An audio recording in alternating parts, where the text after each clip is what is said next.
دعاؤں سے تعلق ہے.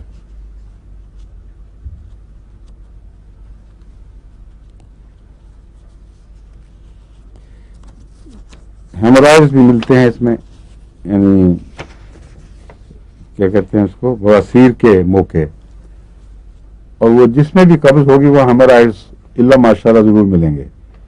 اس کی قبض میں نے بتائی تھی کہ بہت بڑا سٹول ہوتا ہے، کیونکہ بہت دیر تک وہ نچلے حصے میں جو ریکٹم سے اوپر کیا کہتے ہیں اس کو، سگموئڈ کولن.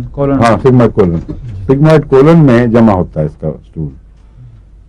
انتڑیوں میں زیادہ جمع ہوتا بلکہ نچلے حصے میں جمع ہوتا ہے، اور وہاں وہ پانی چوستا ہے سگموئڈ کولن. تو جتنا پانی ہے وہ چوستا جاتا ہے یہاں تک کہ خشک ہوتا چلا جاتا ہے. اور اس کے سٹول کا میں نے برانیہ سے مقابلہ کر کے بتایا تھا، اس میں گٹھلیاں جمع ہوتی ہیں. جس طرح بعض بکریوں وغیرہ کی مینگنیوں میں بھی یا اونٹ کی مینگنیوں میں اگر بندھا ہوا بھی کچھ حصہ ہو تو چھوٹی گٹھلیاں جمی ہوئی ہوتی ہیں. اس میں بھی زیادہ گٹھلیاں سی بن کر جم جاتی ہیں اور وہ بڑا ہوتا جاتا ہے. جب آخر پاس کرتا ہے تو پھر بہت تکلیف دیتا ہے، اور اس وجہ سے وہ بھی ہو جاتے ہیں موقع بھی، اور بعض دفعہ بلیڈنگ شروع ہو جاتی ہے اس کے زخم کی وجہ سے. اور براونیا میں بھی ہے، لیکن وہ غالب اکثر میرے جہاں تک میں نے معائنہ کیا ہے انتڑیوں ہی میں وہ انتظار کرتا ہے زیادہ. اس لیے براونیا چونکہ انتڑیوں میں بنتا، خشکی پیدا ہوتی ہے اور وہاں بنتا ہے، اس لیے اس طرح ایک دم بہت بڑا لارج نہیں بنتا، بلکہ سارے کا سارا ہی خشک ہوگا، لیکن آخری کنارے میں کچھ نرمی امکان ہے. اور جب براونیاں دے کے قبض ٹھیک کی جائے تو پھر تو ضرور آخری حصے میں تھوڑی سی نرمی دکھائی دیتی ہے. لیکن اس کو جب میں نے استعمال کیا ہے گریفائٹس دے کر قبض دور کی ہے تو اس کے کسی حصے میں کوئی نرمی نہیں تھی. وہ پورے کا پورا غیر معمولی بڑے سائز کا وہ اسی طرح نکلتا ہے، اور معلوم ہوتا ہے جو نرمی پیدا ہوتی ہے انتڑیوں میں ہی ہوتی ہے. اور یہاں چونکہ سارا پانی خشک ہوا ہے، اس کو جب کام دھکا دیا گیا کسی اندرونی طاقت سے تو اتنے کو اتنا حصہ اسی طرح آتا ہے. قبض میں گریفائٹس بہت نمایاں ہے اس پہ حیثیت سے. اور جو دوائیں ہیں میں نے آپ کو بتائی ہوئی ہیں، کچھ یاد ہے کسی کو؟ ایک برانیہ آپ کو بتائی ہے. اس طرح رفتہ رفتہ جہاں کسی خاص بیماری کا ذکر ہو جو عام طور پر ملتی ہے تو ذہنی موازنہ پچھلی دواؤں سے کرتے رہنا چاہیے. اور کون سی ہیں؟ اوپیم بھی ہے، ٹھیک ہے. سی پی آر اتنا نمایاں نہیں ہے.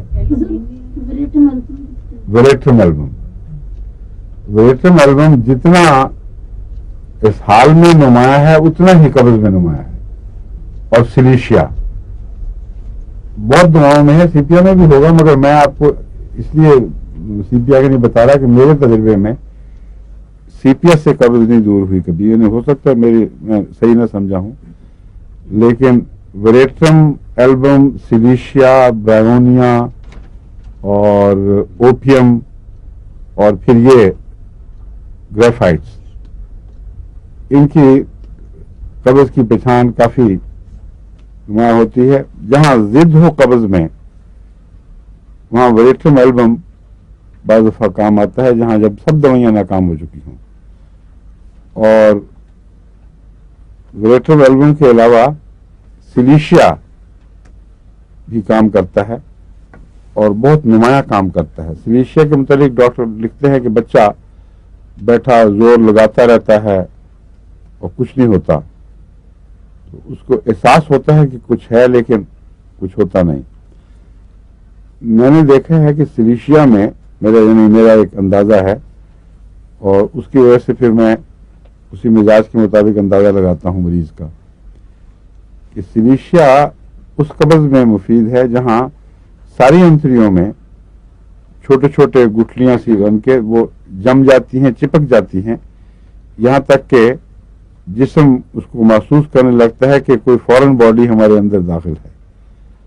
اور جب فورن باڈی کا احساس جسم میں پیدا ہو اس وقت سلیشیا ضرور کام کرتی ہے. اس کے برعکس جہاں جہاں بھی یہ سانس ہے نا اس کو نکالنے کے لیے وہ کارروائی کرے گی، مواد پیدا کرے گی، وہاں کام آتی ہے قبض میں. لیکن وریکٹم ایلبم انتڑیوں کی عام خشکی کے نتیجے میں قبض پیدا کرتی ہے. ساری انتڑیاں جیسے مفلوج سی ہو کے خشک ہو رہی ہوں، اور وہی خشکی جب بڑھ جائے اور کریکس بن جائے تو اس سے پھر خون بھی جاری ہو جاتا ہے اور اچانک الٹ حساب ہوتا ہے، رد عمل جسم کا ہوتا ہے اور پانی بجائے اندر جانے کے باہر نکلنا شروع ہو جاتا ہے. اس لیے اس کے جو اسہال ہیں بہت واٹری ہوتے ہیں وریکٹم ایلبم کے. اجابت یا بالکل خشک ہوگی یا بالکل واٹری ہوگی. آپ فرمائیں کیا کہنا چاہتی ہیں؟ جن کو قبض بھی نہ ہو اور 2 دن تک حاجت نہ ہو اور پھر جب 2 دن کے بعد جائیں تو بھی انہیں قبض کی شکایت نہ ہو. کبھی ایشو کرتے ہیں اور کیا کرتے ہیں؟ لیکن حضور قبض تو مطلب بہت ہوتی ہے لیکن ان کو حاجت ہی نہ محسوس ہو. مجھے سمجھ نہیں آ رہی آپ کی بات کہ قبض کہتے ہیں قبض ہو لیکن قبض نہ ہو، یہ کیسے ہو سکتا ہے؟ قبض نہیں ہے لیکن 2 دن حاجت نہ اسی کو قبض کہتے ہیں، 2 دن حاجت نہ ہو، اسی کا نام قبض ہے. روزانہ 24 گھنٹے میں ایک حاجت بھی نہ ہو اس کا نام قبض ہے. تو آپ کہتے ہیں 2 دن حاجت نہ ہو لیکن قبض نہ ہو. ان کا مطلب ہے کہ جب حاجت ہوئے تو وہ نرم ہوئے. نہیں یہ مطلب ہے نہیں تو اور کہہ رہی تھی میرا مطلب یہی تھا. آپ کہہ رہے تھے کہ اس کو حاجت ہو ہی نہ، یہ کہہ رہی تھی آپ، یہ نہیں کہہ رہی تھی نرم ہو. 2 دن نہ ہو، 2 دن حاجت نہیں ہے لیکن جب حاجت ہوئی ہے حاجت بھی ہوئی ہے تو نرم ہوئی ہے. یہ آپ نے اب کہا ہے شروع سے مدعا یہی تھا. ٹھیک ہے. اگر یہ مراد ہے تو اس کا علاج پسٹیلا ہے. پسٹیلا کی قبض میں باوجود قبض کے خشک اجازت نہیں ہوتی اور نرمی اور بعض پیسٹی اسٹول نکلتا ہے. کون سی پوٹینسی میں دے سکتے ہیں؟ سلیشیا قبض وغیرہ میں میدے اور قبض وغیرہ انتڑیوں میں بالعموم درمیانی چھوٹی پوٹینسی زیادہ مفید رہتی ہے. اور جو زیادہ گہری بیماریاں ہوتی ہیں ان میں نسبتاً اونچی کی ضرورت پڑتی ہے. ہو سکتا ہے اس کے برعکس بھی قابل ہو، مگر بعض اکثر صورتوں میں کہہ رہا ہوں میں نے یہی استعمال کر کے دیکھی ہیں جو مفید ہیں. اگر انتڑیوں میں زیادہ گہری بیماریاں ہوں وہ بشک سرفس پہ انتڑیوں میں ہوں تو اونچائی جانا پڑتا ہے. بعض دفعہ آرسنک اونچا جان دینا پڑتا ہے، بعض دفعہ آرنی کا اونچا دینا پڑتا ہے. تو یہ جو آپ کا سوال ہے اس کا کوئی ایسا معین جواب نہیں میں دے سکتا کہ فوراً ہر چیز کی آپ کو سمجھ آ جائے. کچھ تجربے سے آہستہ آہستہ آپ کو پوٹینسی کی سمجھ آیا کرے گی. سیف فارمولا یہی ہے کہ میدے اور انتڑیوں کی بیماریوں میں 30 سے 200 تک رہیں، اور اگر ناکام ہوں اور علامتیں اصرار کر رہی ہوں کہ یہی دوا ہے پھر اس کی اونچی طاقت دے کے دیکھیں. ٹھیک ہے.